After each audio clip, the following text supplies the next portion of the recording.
Buenas tardes, nos estamos encontrando en Diálogos, Democracia TV y Democracia 920 AM.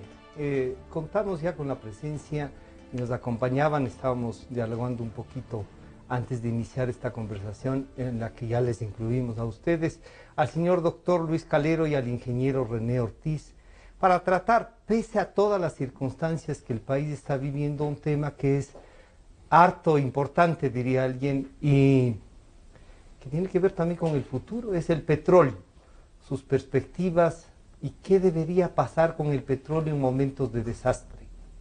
Nos decían para iniciar el programa que ya hemos pasado de 450 fallecidos, que hay 2.300 heridos que están y algunas como 160, 170 personas desaparecidas.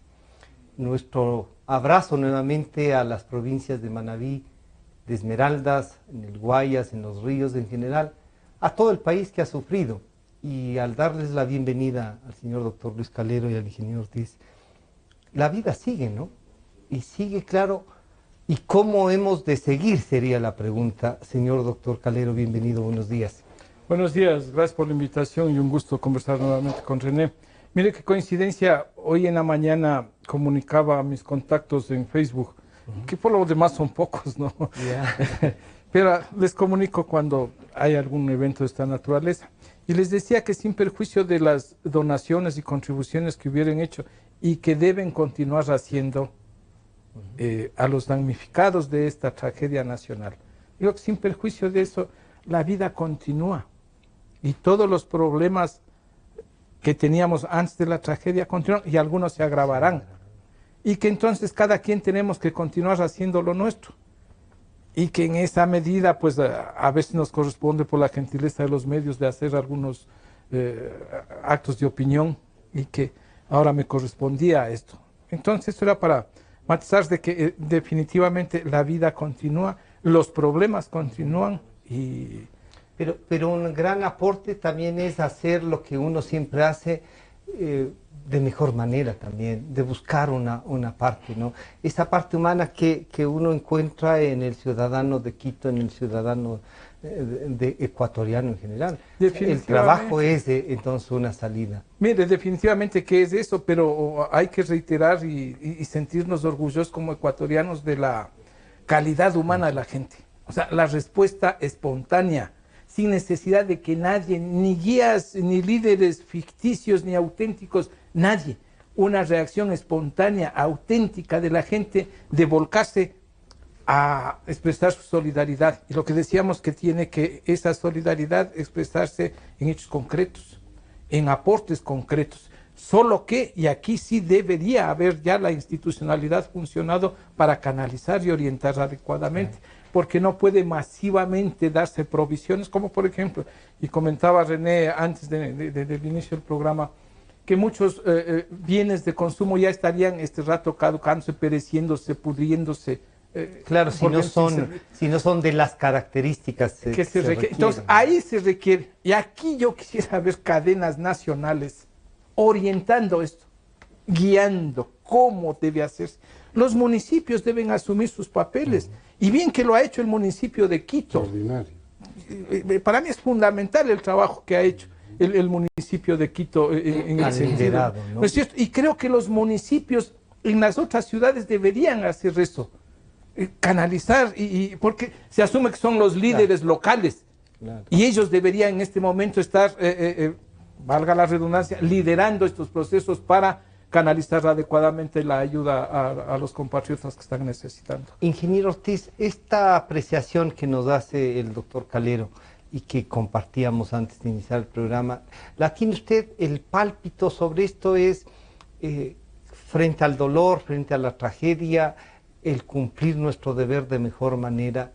¿Cómo lo percibe usted? Sí, primero, permítame sumarme el saludo a su distinguida audiencia, saludar a mi distinguido amigo el doctor Calero y sumarme a las exhortaciones que hace anteriormente Luis y que el mundo sigue adelante. Y es en ese contexto que creo que debemos retomar la pregunta de usted. ¿Y en qué estado queda la industria petrolera?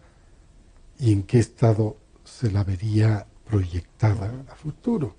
Entonces, me atribuyo la palabra para poder comenzar por ahí, señalando, no cambió nada. El panorama petrolero mundial se agravó con la fallida reunión de Doha, que no es una falla de la OPEP, es una falla de Doha, de un conjunto de países productores de petróleo, algunos de ellos miembros de la OPEP, convocados por iniciativa del emir de Qatar para reunirse y conversar sobre esta idea de qué hacer frente a esta propuesta latinoamericana de controlemos el mercado, hagamos algo para que suban los precios o para que no sigan cayendo, en fin. Y el fracaso es un fracaso diplomático. Generalmente a las reuniones de esta naturaleza internacional, los que hacen las cumbres y las tomas de decisiones no llegan sino a sellar los acuerdos previos. Y entonces este es un fracaso de la diplomacia también, de todos los países que se involucraron en este proceso. Y por supuesto, en ese fracaso pues están ya posiciones previas, anunciadas por Saudi Arabia, de que ellos no van a sacrificar su producción si no hay la correspondencia de otros productores grandes. Se hablaba de Irán, de Rusia. Exacto, no se refiere a los pequeños, se refiere a los grandes, porque el componente para poder reordenar como quieren estos productores el mercado petrolero es con un sacrificio de los grandes. Pero perdóneme, pero era que demasiado pensar que unos pequeños productores podrían influir tan solo por generar, signo dólares. Sí, muchas gracias, Francisco. Una concepción equivocada de lo que significan las relaciones internacionales. En ellas están claramente establecidas unas reglas, pero también están claramente establecidos los espacios. Y los espacios de los grandes son los espacios de los grandes. Los espacios de los pequeños son los espacios de los pequeños, y así queda. Entonces, por esa razón, es que se procura en la diplomacia llegar con los acuerdos previos prácticamente listos, y lo único que hacen los líderes es un poco son ratificaciones a esos acuerdos previos. Pero si ya se conocían posiciones que Irán no va a ir, advirtió clarísimamente, yo no voy a esa reunión, yo no estoy interesado en esa reunión. Saudi Arabia, que dice, yo no voy a bajar un barril sacrificando la producción de Saudi Arabia si no veo una correspondencia de los otros productores grandes. Y aquí la referencia. En Houston, en enero, frente a más de 2.000 delegados que asistimos a esta reunión anual de CERA, que ahora es con IHS, el ministro saudita clarísimamente... Ya había anticipado un criterio. Saudi Arabia no le va a salir al rescate de la industria petrolera, de petróleos caros. ¿Qué es lo que estaba enviando? Es un mensaje clarísimo. La lucha de mercados en el mercado petrolero internacional es una lucha de petróleos caros versus petróleos baratos.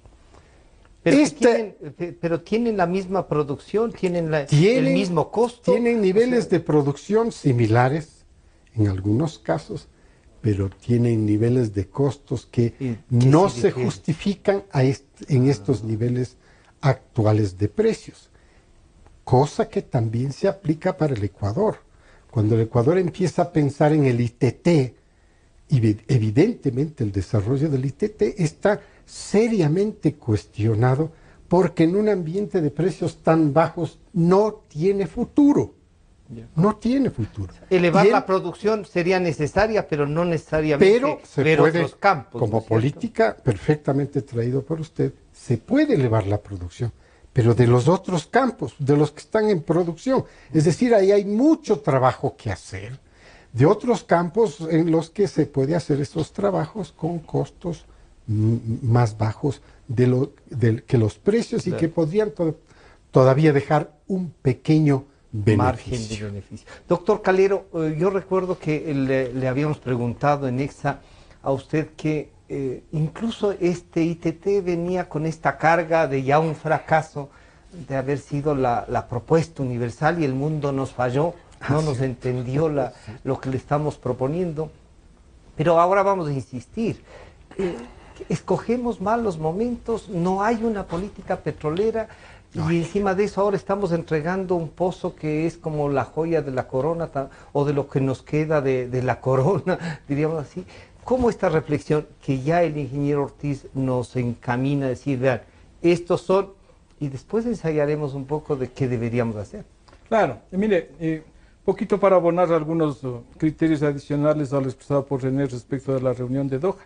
Efectivamente yo coincido de que en el sentido del fracaso diplomático del país anfitrión en la organización de este evento. Se sabían las posiciones, sí, pero el asunto es que hay una red, una trama de intereses y de situaciones en juego, geopolíticas, etcétera, económicas, que hacen para algunos analistas ver que, por ejemplo, Arabia Saudita jugó hasta horas antes porque había anunciado la posibilidad de que se excluyera efectivamente a Irán del acuerdo y que el resto de países productores, OPEP y no OPEP, acordaran congelar a los niveles de producción de enero, excluyendo a Irán.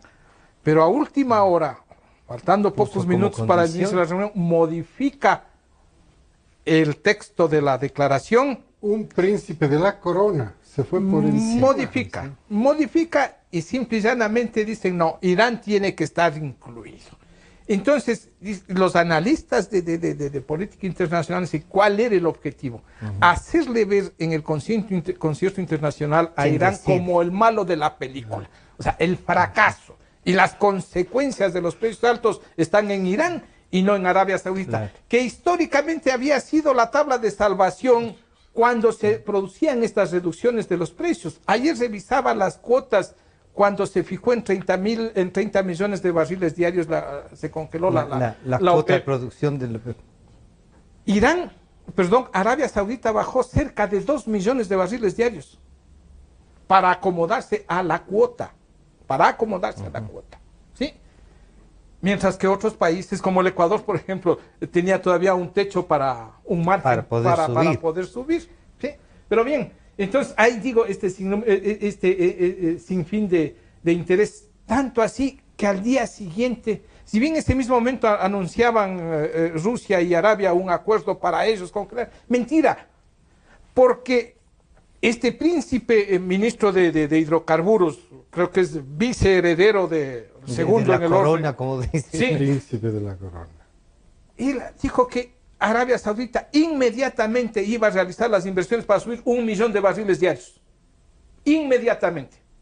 Y Rusia acaba de anunciar que va a incrementar en 100.000 barriles diarios la producción. Más. ¡Ah, caramba! No han transcurrido 5 días y los reales intereses comienzan a aflorar. Entonces dijo, esto es demasiado, ¿no es cierto?, entreverado, demasiado complicado el juego, el cruce de intereses, como para que pudiéramos tratar de pintar en blanco y negro. Pero si le ponemos un aditamento adicional para que usted continúe en estas descripciones, el Ecuador no necesita bajar, se ve que lo que necesita es producir más para que tenga algún sentido el tener petróleo. Si no, ya estamos como creo que con 5 años con el petróleo de producción que ya no es nuestro. Voy a eso. Mire, el asunto es que yo decía que compartía la posición del Ecuador y de algunos países en el sentido de ir con una propuesta, pero que se involucrara el país. Porque aquello de decir que otros sean los que congelen y yo no, no me parece una propuesta seria, ¿no es cierto? No compromete a nadie. No es presentable. No es presentable. Es decir, que los otros congelen y yo no. Ah, decía, caramba, entonces ahí existe una contradicción porque se acaba de anunciar que en los próximos meses van a salir los primeros barriles del ITT. 4.500. ¿Y a dónde juego? ¿A qué estoy jugando? Si por un lado estoy diciendo congelemos a enero y por otro lado estoy anunciando que voy a incrementar producción. Entonces no he conocido una posición clara y terminante del Estado ecuatoriano, del gobierno, perdón, en el sentido de que la propuesta era congelemos entre todos o congelen ustedes, ¿sí? Que no tenía ningún futuro. Entonces, en ese sentido, mire, el tema del ITT como incorporación, porque se trata de un proyecto de este rato de producción temprana, René, ¿no es cierto? No es el desarrollo total del proyecto, producción temprana. Es una especie de prueba, podríamos decir. Es una producción inicial de los pozos que sirvieron para exploración, etcétera, que se utiliza la infraestructura ya existente de los pozos que ya existen. Y con lo cual comienza a tener un flujo que te permite ir desarrollando el proyecto. La ley de hidrocarburos prevé esa posibilidad, ¿no es cierto?, para no pasar directamente al desarrollo total del campo. Entiendo que ese es el esquema que están que estarían manejando, que están manejando y que estuvo previsto en uno de los planes, aún uno presentado por Becifran Lab. Mire, el asunto es que el ITT es un proyecto que lleva algunas décadas. O sea, no es un proyecto de este gobierno, no es un proyecto de ayer. En este gobierno se frenó el proyecto por la famosa iniciativa Yasuní-ITT, porque caso contrario, este rato el ITT debía estar en plena producción, pero estamos hablando de 10 años, claro. Pero por supuesto, estamos hablando de 10 años de este gobierno y entonces el ITT ya debía estar en plena producción y el Ecuador con otros niveles de producción.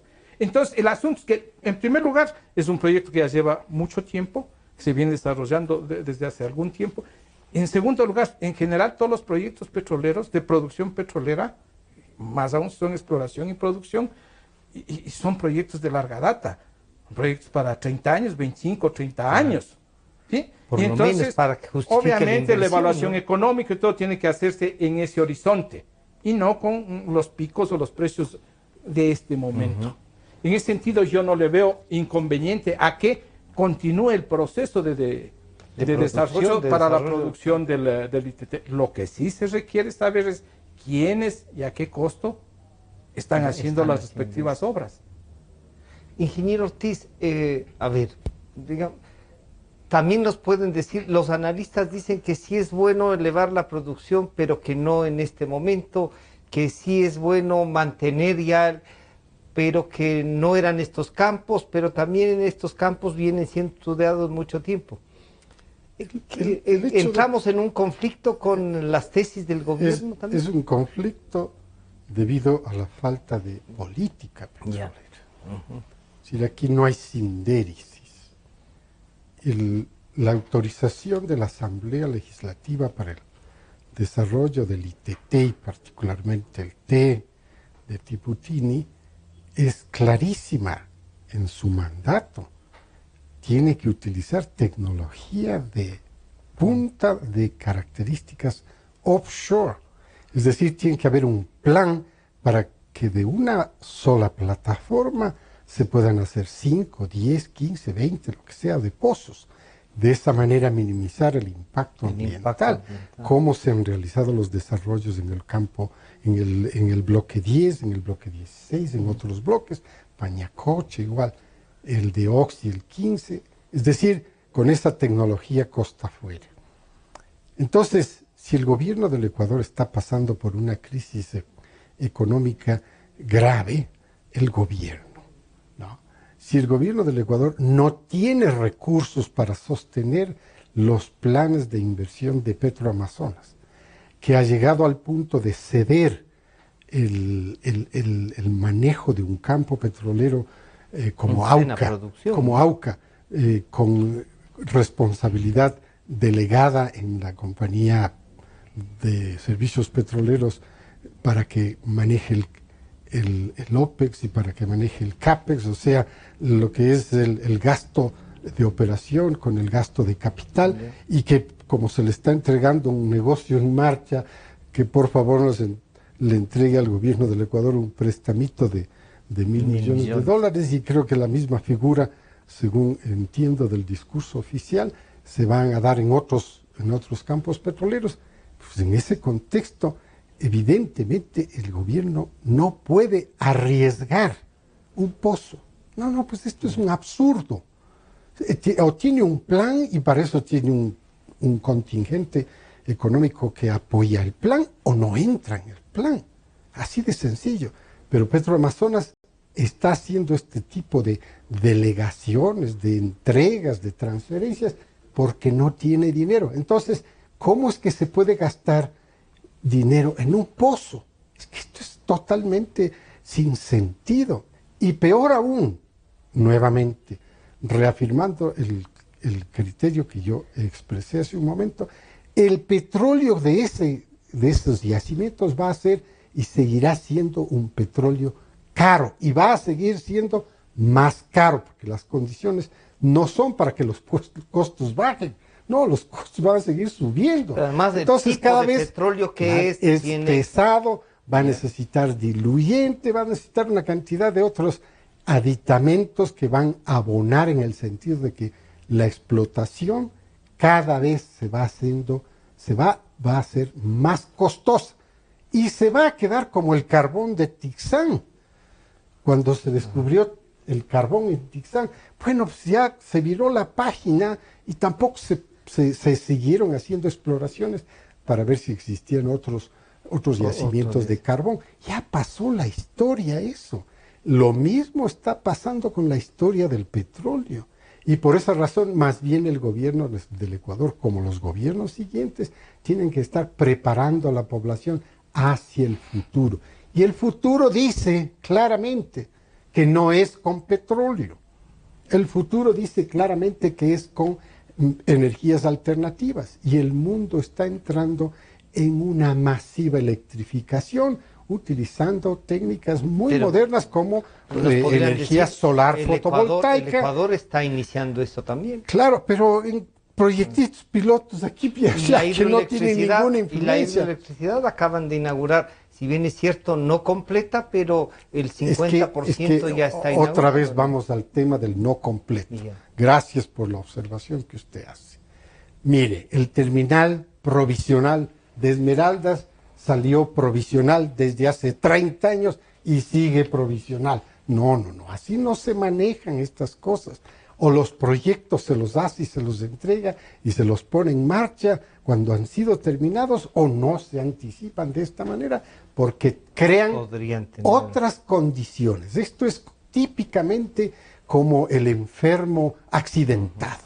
Entra a la clínica con un cuadro, si no tiene la atención, con un cuadro clínico, si no tiene la atención debida, en 1 hora o en 2 horas cambió el cuadro. Y esto es lo que le pasa también a la industria. El tema del ITT va perdiendo actualidad porque, como dice, para hacer la referencia de Luis, tiene tanto tiempo atrás cocinándose y no arranca. Y por supuesto estamos entrando en una etapa de vida del planeta totalmente diferente, y hay que ser congruentes. Si el Ecuador es parte del COP21 en París en diciembre pasado 2015, se adhirió y todo eso, también tiene que ser congruente en el sentido de el planeta camina a carbono cero, Y vea usted, con este ejemplo quiero terminar esta parte, si usted me lo permite, vea usted, Estados Unidos y todos los países de la OECD ya son consumidores de petróleo cada vez menores. Verá, desde el 2005 está registrado Estados Unidos como que es un país que consume todos los días menos petróleo. Aun cuando produzca más petróleo, parecería una contradicción, pero tiene sindéresis. Consume menos petróleo. Pero si usted esta película de Estados Unidos la lleva a Europa y encuentra exactamente los mismos parámetros, una Francia, una Alemania, una Italia, que cada día consumen menos petróleo porque están embarcados en esta nueva etapa, que es la masificación del consumo eléctrico, electricidad generada por fuentes no convencionales, como solar fotovoltaica, eólica de wind power y así una serie de otros tipos de combustible. Este es el mundo del futuro, no el de atrás. No el de atrás. Doctor Calero, pero este de atrás todavía tiene ya unas deudas. O sea, este de atrás está comprometido con uno diría, ver, es posible que sí esté cambiando el mundo, pero tanto este cambio todavía es un poco lineal, que ya los interesados en el petróleo también van adquiriendo con años de anticipación.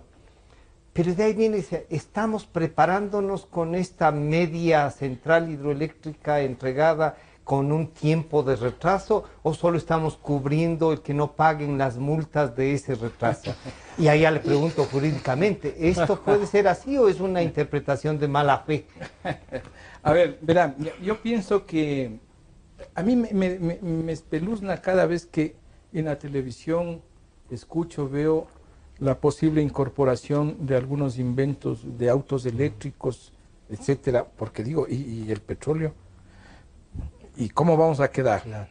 Si bien el petróleo no es únicamente una fuente de energía, Así es. porque sirve para un montón de derivados que de aquí veríamos, si nos ponemos a analizar, posiblemente el 90% de los elementos que están aquí tienen una relación con derivados y subderivados del petróleo. Nosotros que no tenemos pozos. Depende si usted tiene algún implante, alguna cosa por ahí, puede también haber algún elemento, y no le desgastaría a nadie ni a nada. Bueno, ese es el punto uno. Pero el petróleo significa más del 50% de la fuente de energía, significa más del 50% de energía en el mundo. Los fósiles. Hablando estrictamente de los energía. fósiles. Los fósiles como generadores de energía, como fuente Petróleo, de energía. gas natural y carbón. Como fuente de energía. Los hidrocarburos hablemos, ¿no es cierto? Como fuente de energía. Es un poco tranquiliza. Pero en el caso del Ecuador, yo digo a propósito de esto, primero voy a darle el comentario respecto de las centrales hidroeléctricas. Mucho se anuncia que, entiendo que son 1.500 megavatios lo que se incorporaría, asumamos que se va a incorporar totalmente, y que se están haciendo este rato incorporaciones de turbinas conforme van entregando. Digamos que no hay problema en eso. Pero he escuchado, he leído que eso va a significar un ahorro como de $700 millones al año. Y entonces ahí sí me he puesto a analizar, he dicho, a ver cómo desglosamos, de dónde salen 700 millones de barriles, de ahorro, de dólares de ahorro. Y el asunto es que las cifras oficiales no llegan para allá. Si uno acude al Ministerio de Coordinadores de Sectores Estratégicos, tienen un buen aporte, que es este balance energético. Ya. Tienen el del 2015, obviamente con base en información del 2014. Y entonces ahí se trata todo el tema de la energía. Y dentro de la energía están estos elementos. Y ellos se nutren a su vez de la información que les dan los distintos entes y empresas públicas. En el caso de los combustibles eléctricos, así les denominan en su nomenclatura para las estadísticas. Es la novia, sí.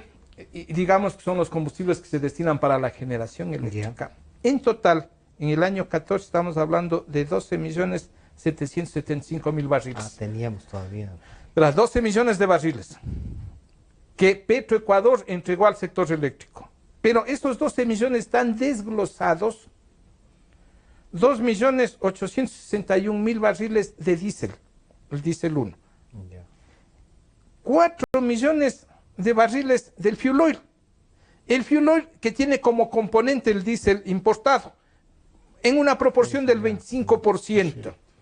Entonces, de los 4 millones de fuel oil tienes 1 millón de barriles de diésel, ¿no es cierto? Más los 2.800.000, asumamos 3 millones, más el 1, 4 millones de diésel. 4 millones de barriles. Y asumamos que es el diésel importado, porque somos deficitarios. Es el combustible que más volumen, que más nos cuesta. El traerlo y el que más... importarlo. Y subsidiar. Ya. Entonces, 4 millones. En este momento, digamos que estamos tablas en precios locales con y de mercado importación, con internacional. mercado internacional. En algunos casos inclusive estaríamos más altos. pero, digamos que estamos tablas. Pero asumamos que revierten los precios y que luego llegamos a unos $20 de diferencia entre lo que importamos y lo que aquí vendemos. $20 multiplicado por 4 millones de barriles al año le da 80 millones de dólares. Hasta donde alcanza mi aritmética. Yeah. 80 millones de dólares. Y eso que está redondeando. Por favor, la cifra. duplíquele y diga que la diferencia va a ser de nuevo de $40 40. entre el precio internacional y el precio local. $40 por los 4 millones de barriles No da son más. 160 millones de dólares. Yo no sé los 700 millones, quisiera saber y quisiera estar equivocado. Pero sí sería interesante que el gobierno Que además nos explicara transparente. y nos Porque dijera... además, si nos explica, nos pone contentos. Pero porque por son supuesto, 700 pero por millones. supuesto, Pero claro, lo bueno es cómo sostenemos esa cantidad. Así es, porque de pronto escucho eso, hacemos un análisis así de sencillo como el que he hecho y uno se decepciona Claro. nuevamente.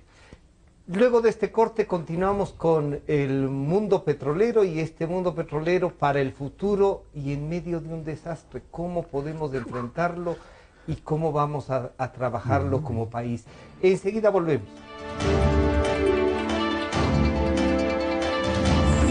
En un momento regresamos con Diálogos por Democracia M y Democracia TV. A continuación, Democracia se une a una cadena nacional.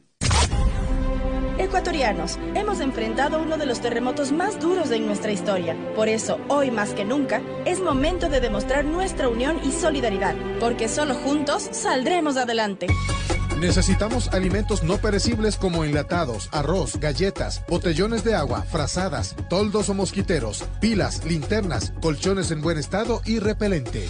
Si estás organizando la ayuda en tu empresa, grupo de trabajo o amigos, para que esta iniciativa sea efectiva, todo tipo de donaciones, realizarlas en los centros de acopio del Ministerio de Inclusión Económica y Social. En Quito, Robles E333 y Ulpiano Páez.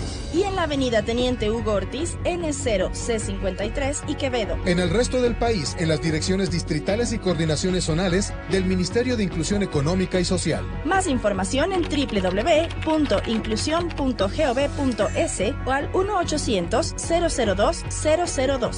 Somos 16 millones de manos juntas en nuestro Ecuador, listo y solidario. Esta fue una cadena nacional. Inicio del espacio publicitario. Hoy nuestros hermanos afectados del terremoto nos necesitan y todos los quiteños vamos a ayudarlos, porque Quito es solidario. Se necesitan donaciones de alimentos no perecibles, agua, botiquines de emergencia, ropa en buen estado, cobijas y colchones. Puntos de donación en el Patronato San José en la calle Chile y Benalcázar, Cruz del Papa, iglesias de todos los barrios, Tribuna del Sur, Estadio de Liga, todos los locales Supermaxi, Megamaxi, Aquí, Gran Aquí y Teventas. Vamos a donar. Quito es solidario. Alcaldía de Quito. Fin del espacio publicitario. Sentimos lo que la gente siente, amor, desamor, alegrías inmensas. Decimos lo que la gente quiere, pasión, discusión, democráticamente. Democracia, la radio de la gente. Democráticamente, la radio de la gente. Democracia, la radio de la gente. Democracia. Desde el Distrito Metropolitano de Quito, Cadena Democracia, la radio de la gente. Francisco Rocha está de vuelta con Diálogos por Democracia M y Democracia TV.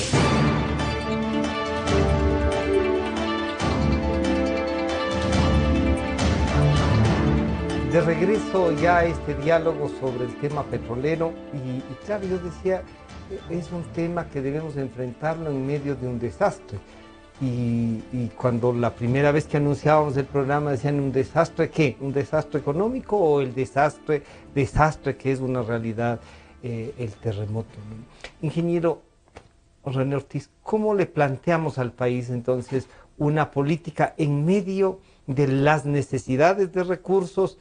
Ya por buena o mala administración uno diría, vean, superemos esto, aunque otros dicen, no, es que no es un tema de superarlo nomás ni de pasar la página. ¿Cómo planteamos una política petrolera?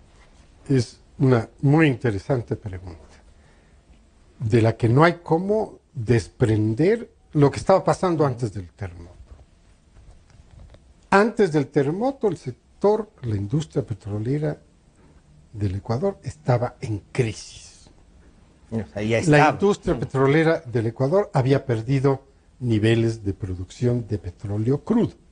La industria petrolera del Ecuador tenía un sistema de refinación totalmente fuera de foco. O sea, no es lo que ellos producen en refinación, no es lo que consume el Ecuador. Y desde el punto de vista comercial, una enorme cantidad de barriles comprometidos en el pago de deudas, para hacerlo de una manera sintética. Pero a eso tenemos que sumarle, porque no se puede tampoco aislar el tema de los subsidios, ¿no? Y el tema de los subsidios es un manejo contable ahí medio oscuro que a todos nos llama la atención, porque es inexplicable, no hay la suficiente transparencia. Si los precios de los derivados están más bajos en el mercado internacional, entonces hay que darle la coherencia de cómo deben funcionar en el mercado local. Y si esto es así, pues finalmente al más mínimo costo político se habrían limpiado los subsidios del Ecuador. Pero le pueden decir una cosa, que cuando el precio era muy alto, también al Ecuador le ofrecían precios bajos frente a lo que estaba en el mundo internacional. Entonces, ¿aquí no se produce un equilibrio de eso? No. Desgraciadamente, los números son clarísimos. Y los reportes de instituciones muy serias revelan con claridad que los niveles de precios internacionales son más bajos de los niveles de precios locales que paga el consumidor. En ese contexto, en esa crisis de la industria petrolera de Ecuador, hacer una proyección a futuro significa ponerse en el lado más pragmático posible. Es decir, Petroecuador, Petroamazonas, porque este gobierno dividió la empresa en dos partes, mientras todo el mundo está tratando de integrarlos, este gobierno lo dividió, nadie entiende para qué, pero bueno, ya está hecho. ¿Cuál es el futuro? ¿Cómo se debe pensar a futuro? Definitivamente hay que pensar con pragmatismo. ¿Se necesita o no se necesita la empresa estatal Petroamazonas? ¿Y para qué? ¿Y a qué costo? ¿Y con qué personal? Y así, una cadena de preguntas que uno se hace para poder sacar definiciones concretas. Y probablemente, solo con la aritmética simple, uno puede llegar a definir, no se necesita. No se necesita. Y la gente que trabaja ahí le pueden preguntar. Bueno, eso es un problema de toda empresa. Resolverse. De toda empresa. Hay que liquidar, todos estamos liquidando. En el sector privado todos estamos liquidando una cantidad de cosas. Es lamentable. Esto es la recesión. Las nuevas realidades. Esa es la recesión. El gobierno no apoya al sistema, al contrario, nos quiere sacrificar con más impuestos y estas cosas. No deja oxígeno para respirar al sector privado, que es el único que puede realmente sacarlo adelante. Analicemos el caso de la industria del downstream y del midstream, que es lo que maneja Petroecuador. Este otro fragmento igual análisis. ¿Para qué se necesita? ¿Por qué? Porque me voy a ir al tercero directamente, que es el de la comercialización de combustibles en el país. Sí, lo que ha sucedido en el pasado le indujo al país a vivir con unos combustibles que no se producen en el país y no se le puede cambiar porque supuestamente esos eran los estándares que habían que alcanzar en términos de partes por millón de azufre en el diésel, por ejemplo, y que se decía que se debía alcanzar una norma Euro 300, después una norma Euro 500, y finalmente Europa está en el sentido contrario, es decir, disminuyendo cada vez menos el número de partes por millón de azufre en el combustible que es diésel. Es decir, todas estas consideraciones estaban presentes. Ahora, el escenario es distinto, no, es el mismo. Pero la pregunta es, ¿el gobierno tiene la capacidad de sostener esto? No la tiene.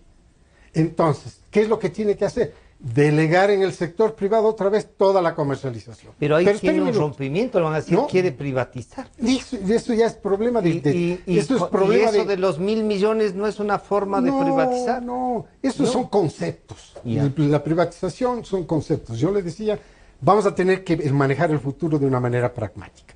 Entonces yo digo, señores privados, desde hoy en día la responsabilidad del abastecimiento de los combustibles que ustedes venden es suya. Ahora, como ustedes no tienen la suficiente infraestructura, le voy a pedir a Petroecuador que le analice exactamente los centavos que les va a costar a ustedes el utilizar esa infraestructura. Y por ella les vamos a cobrar. Pero desde ahora en adelante, todo es responsabilidad. Pero también la fijación de precios puede pasar. Pero no, el gobierno no pierde nada de eso, por favor. Jamás lo va a perder y no debe perder. Pero vea usted cómo voy bajando el presupuesto. Claro. Digo, antes de que siga bajando más y nos asuste, le quiero hacer una pregunta. Pero termino, para que pueda concretarse. Entonces, hemos resuelto a futuro el problema del abastecimiento de combustibles que nosotros los consumidores consumimos con el sector privado, que por supuesto el hecho de que se le haya delegado o que se le delegara a futuro ese tipo de responsabilidad no le libera en lo absoluto de todos los estándares de control y de todos los estándares de calidad, etcétera, etcétera, etcétera. Perdón que utilicé el etcétera. Odio, pero no quise tomarle más tiempo. Sí. Doctor Calero, ¿el marco jurídico nos permitirá hacer esto? El Ecuador tiene un marco jurídico en el que se puede actuar así.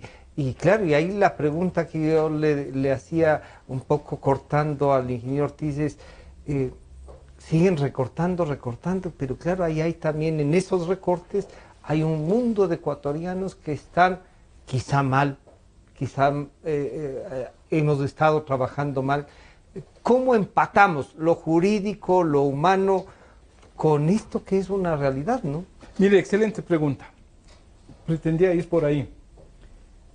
El actual esquema jurídico, la ley de hidrocarburos, permite, y desde hace muchos años, René, que en cualesquiera de las fases de la industria, hablabas del midstream, del downstream, todo lo que es transporte, comercialización, refinación, todo esto, el sector privado está autorizado para actuar, total y absolutamente, excepto que son reglas distintas del upstream, es decir, lo que es exploración y producción, donde el Estado efectúa concesiones. Y ya voy a ir un poquito para allá.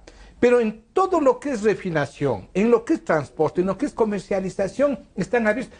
Las empresas pueden importar combustibles y venderlo. ¿Así? Me acuerdo que hace unos años que había algunas dificultades de gasolina de aviación. La empresa que administra el aeropuerto de Guayaquil importó. Hay empresas que importan asfaltos.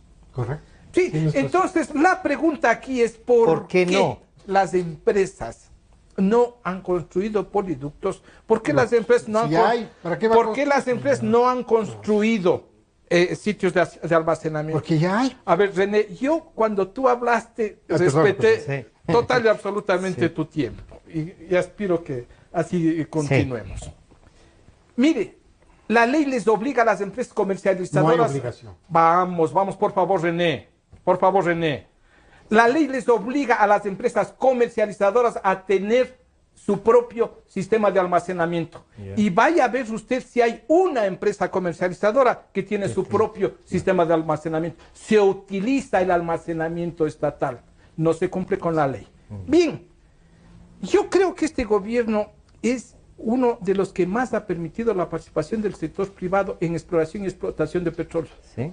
Pero veamos cuántos de los campos que fueron operados. Sí, sé que usted acaba de desarmar entonces esto de que todo es del Estado. No. Vea usted las joyas de la corona en manos de quién están. Por favor, este sistema de contratos de prestación de servicios, de servicios específicos integrados con financiamiento. Es una forma de entregar. Pero total, definitivamente. Usted vea que los principales campos, Libertador, Shushu, Findi, Auca, ¿no es cierto? Y ya mismo Sacha, más del 50% de la producción solo por ese lado.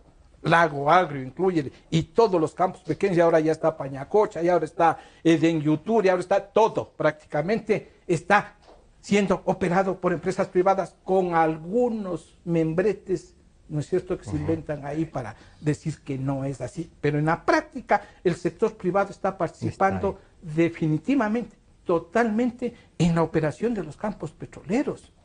Entonces, y eso, sí, desde mi punto de vista, contrariando la Constitución, porque para que fuera viable la idea de René, de que se entregara todo, de que desaparezca la empresa estatal, habría que modificar la Constitución. Porque la Constitución... Por eso es el marco jurídico. Me parece que en el artículo 313 ordena que se creen empresas estatales y más bien, además, por el contrario, fortalecer la Constitución prácticamente estatizó la operación de los campos petroleros y dejó como opción, en casos excepcionales, la intervención del sector privado. Pero el resto de la legislación le permite hacer en cambio pero es que lo primero que hizo el gobierno son las reformas a la ley de hidrocarburos para permitir contrato de servicios, de prestación de servicios con tarifa. Lo primero que hizo es consolidar el esquema que venía con la Constitución anterior.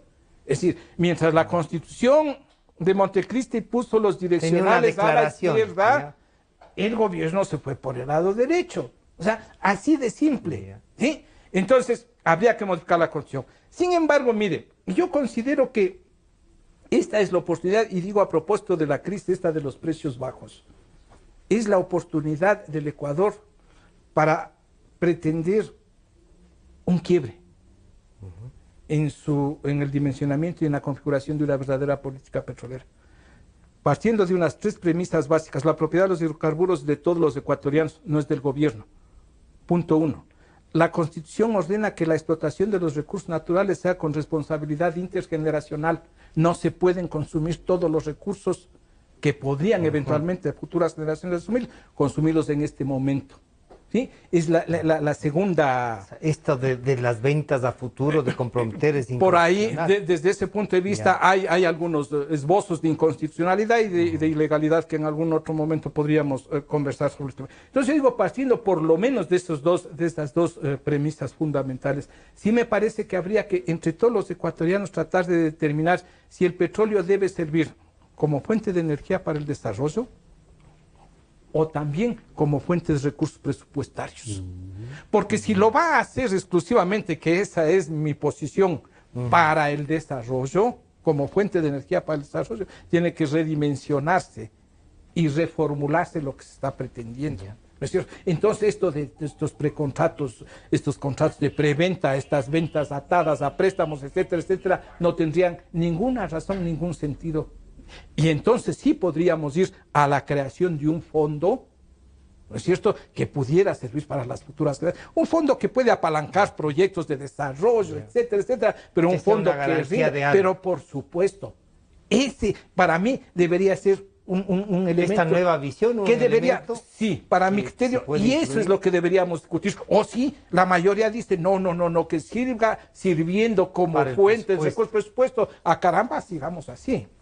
Ingeniero Ortiz, claro, una cosa que quedaba pendiente es la fijación. Si se hace toda esta estructura que usted nos decía, la fijación de los precios de los combustibles quedan al mercado, y ahí van a decir, oiga, pero si lo dejamos al mercado, mañana no vamos a poder controlar. Si la leche en los 10 años de 65 ha pasado a 1.10, entonces va a decir, ¿qué nos puede pasar con estos combustibles que nos generan? Y después viene la parte esta. Jurídicamente se puede, pero también hay unas restricciones que son de concepción ideológica, ¿no? Yo creo que los gobiernos no pueden jamás delegar el control y la regulación. Jamás. Y los gobiernos tienen estas potestades, no solo aquí, en todo el mundo.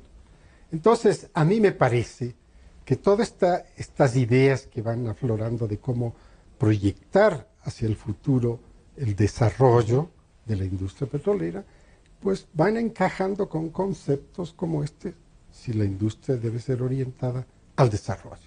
Entonces ahí hay una visión totalmente diferente, en la que ya no hay necesidad de una empresa estatal, sino que los fondos que generan estas industrias tienen una manera directa de ir a canalizarse para el desarrollo, a través de fideicomisos para que no sean mal manipulados, etcétera, etcétera. Figuras de esta naturaleza existen. Pero lo que no podemos evitar es que hay que reestructurarlo, porque como está, no funciona. Porque como estaba, tampoco estaba funcionando, ¿no? Y como queremos que funcione para este objetivo, que a mí sí me gusta, del desarrollo, pues ya no es necesario el montar este tipo de infraestructuras estatales cuando éstas le puede tranquilamente delegar al sector privado. Y que le hemos visto que le han delegado. Que vendemos que le han o delegado. que solo le Lo delega que sea. y el mantenimiento corre de cuenta de los que de van los privados de y de todo eso. y tienen que entregarnos en las mismas condiciones. Esos controles jamás se pueden perder. Esos controles siguen siendo una responsabilidad de los gobiernos. Y ahora en estos momentos de cambio que está viviendo la humanidad, con mayor razón, porque hay objetivos de carácter ambiental que ya el Ecuador es parte, que no son políticas del gobierno, son políticas mundiales, el Ecuador es parte de todo este conglomerado en donde se van dando estas pautas distintas a las que se dirige la humanidad. En ese contexto, ¿qué hace el Ecuador? Tiene que hacer algo práctico. Este es el momento de las grandes reformas, pero por supuesto, este es el momento de la discusión previa a esas reformas, pero natural. Pero entonces esto nos va a llevar a estas realidades. Esa industria ya nosotros no nos la necesitamos. Pero esa la necesitamos presupuestariamente. No, ya no la necesitamos presupuestariamente. Porque la tesis previa para enfrentar el desastre de más recursos. No, ¿por qué? Esa no es la función. Esa no es la función. Ya vamos a ver, en algún momento usted probablemente toque esto y vamos a ver si es necesario. Estamos viendo que como fuente presupuestaria es un fracaso. Es un fracaso, porque ha llevado a los gobiernos a utilizar esto como clientelismo político, prácticamente entregándoles subsidios que nadie les había pedido. Perdónenme, el gobierno del actual presidente vino con el subsidio de los 4 centavos para el consumo de kilovatios hora, que todo el mundo estaba pagando 8 tranquilamente, y de repente viene con estas tesis. Es que créame, por esa razón es que los gobiernos no deben administrar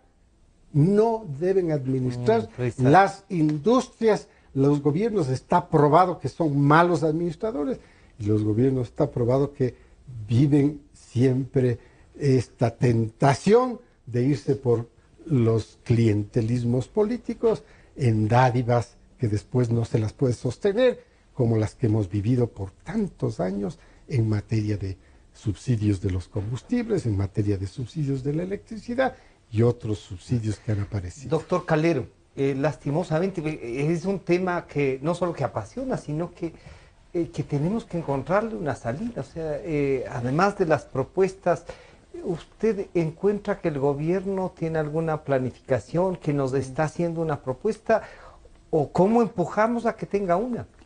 A ver, yo no he leído algunas veces los planes de desarrollo.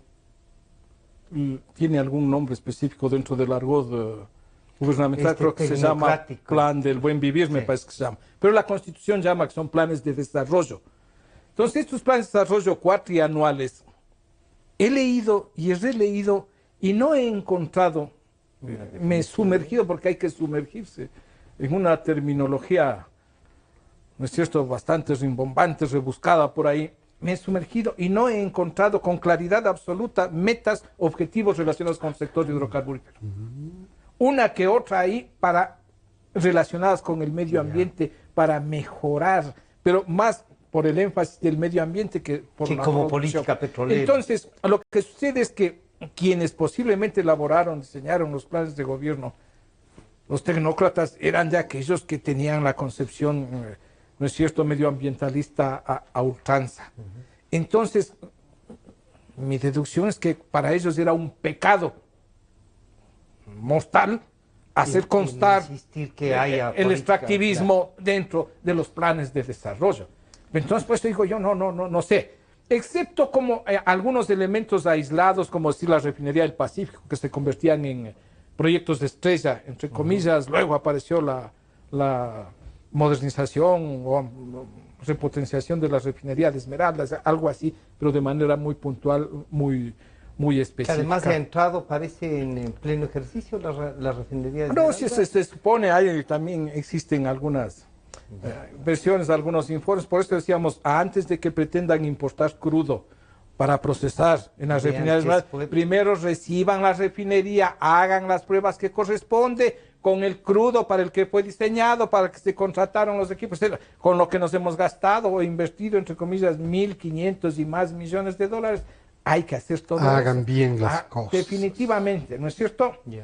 Entonces, yo creo que por ahí hay que ir viendo el tema del... ¿Cómo conducir a la opinión pública? Verá, voy a Estado, serle ¿no? muy honesto. Yo creo que aspirar que este gobierno, que está de salida, y peor aún con la agravante actual de la crisis por el sismo, o los sismos, difícilmente va a pretender un cambio y a querer adoptar alguna postura nueva luego de 10 años que no lo ha hecho. Más mi preocupación está orientada a que los grupos políticos, los que están aspirando legítimamente, todos tienen derecho, izquierda, centro, derecha, pero por supuesto que articulen una propuesta y que comiencen a considerar todos estos elementos, que articulen una propuesta, y qué mejor si llegarían a un consenso entre todos ellos para que pudiera darse una verdadera política de Estado que para los próximos 30 años sirva de soporte para cualquier acción gubernamental, independientemente del color o la bandería de los políticos. Ingeniero Ortiz, con usted terminamos esta interesante charla, y ¿qué sería la última reflexión entonces? Yo creo que le hemos dado la oportunidad al análisis de ver la parte anterior a este punto de quiebre, como le llama Luis, y lo que debe venir a continuación. Y yo creo que ahí están las ideas, ahí están también los datos, porque hemos podido hablar en base a información existente. Y yo creo que el gobierno nacional, los políticos, la clase política debe tomar esto con mucha más seriedad, ¿no? Porque si tomamos como referencia un nivel de precios del crudo tan bajo como el que tiene hoy en día, y que ha sido categorizado por el actual gobierno como dice, a mí no me queda un centavo. Bueno, pues entonces este es el momento de vivir de los impuestos. Es probablemente la enésima vez que en un programa de público me expreso en este sentido. Ha llegado el momento de que el gobierno nacional viva exclusivamente de los impuestos. Como el ingreso que generan es real, como el todos sueldo, los impuestos. a vivir del sueldo. Y todo el extra que pueden generar los proyectos de desarrollo se vayan constituyendo en fondos especiales. Si a algunos no les gusta hay que cambiar el nombre de los fonditos de ahorro, el terminajo de ahorro, pues vamos a encontrar figuras jurídicas muy apropiadas, pero que tienen un objetivo: cambiar el curso de la historia tomando en consideración los hechos. El hecho real es que ya no les significa nada para las finanzas públicas. Es el momento de convertir al Ecuador en un gobierno que vive de los impuestos que recauda. Bueno, este es el diálogo sobre el mundo petrolero con dos expertos como el doctor Luis Calero y el ingeniero René Ortiz, que nos ayudan a reflexionar a su investigación, el aporte diario que ellos hacen al investigar, incluso al arriesgarse a proponer cosas en momentos que no son fáciles, se agradece. Pero también quería agradecer a Andrea López de la Universidad George Washington en Washington, los Estados Unidos, y a René Crespo en la Universidad en el New York College en Nueva York, y a la Universidad del Salvador en Buenos Aires, de Argentina. Tienen la gentileza de, por lo menos, como digo yo, reportar que nos ven. No todavía tenemos un intercambio, pero ya estaremos en mayor contacto. Nuevamente a ustedes muchas gracias. Este programa ya lo pueden encontrar a partir de las 3 de la tarde.